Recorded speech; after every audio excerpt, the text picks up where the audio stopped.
तो हम दार्शनिकों के बारे में जानेंगे, उनके नाम जानेंगे, उनका क्या योगदान रहा भारत के इतिहास पर, भारत के प्राचीन इतिहास पर। आज हम उन पर चर्चा करेंगे। फिर आ गए भारत के 10 महान दार्शनिकों के बारे में उनके सबसे पहले हम नाम जानेंगे। तो सबसे पहला जो नाम आता है वो आदि शंकराचार्य का आता है।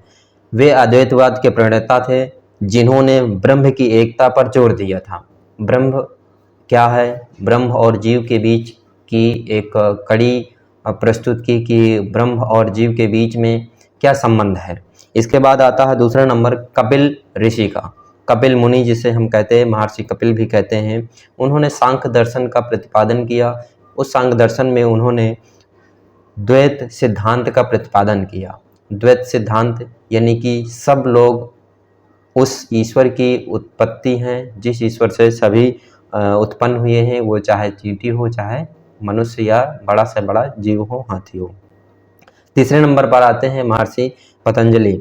इन्हें योग विज्ञान का जनक कहा जाता है। जो आज हम योग देख रहे हैं, योग किया जा रहा है, ये सब उन्हीं की देन है।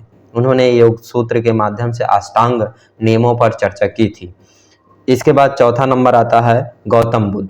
गौतम बुद्ध का आप सभी लोग नाम जानते हो, परिचय है। गौतम बुद्ध जिन्होंने दुख के कारण की बात की और उसके निवारण की बात की, साथ ही साथ उन्होंने 4 आर्षसत्य और अष्टांगिक मार्ग के नियम भी बताए थे। इसके बाद आते हैं महावीर स्वामी।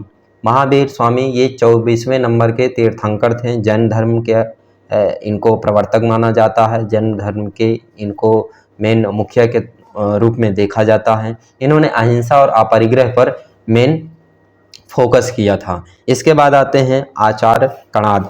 ये कणाद का नाम आप लोग ने नहीं सुना होगा, लेकिन इनका नाम जब हम रसायन विज्ञान पढ़ते हैं, जब आप परमाणु या डाल्टन का परमाणुवाद पढ़ते हैं, तो डाल्टन का परमाणुवाद पढ़ने के पहले हम इनका नाम भी जानते थे।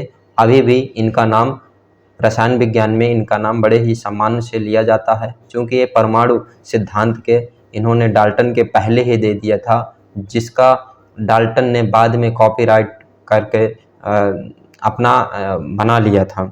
इन्हीं का सिद्धांत हम पढ़ते हैं। ये भारत के महान ऋषि हैं जो परमाणु सिद्धांत के गुणों का, पदार्थ के गुणों का, पदार्थ कण के रूप में चलता है, कणों के रूप में होता है या तरंग के रूप में चलता है, इन्होंने गहरा अपना ज्ञान प्रस्तुत किया हुआ था। इसके बाद आते हैं महर्षि वेदव्यास। वेदव्यास जिन्हें वेद और पुराण का संकलन कर्ता कहा जाता है। ध्यान दीजिएगा, संकलन करता है, ना कि ये इन्होंने लिखा है। इन्होंने सारे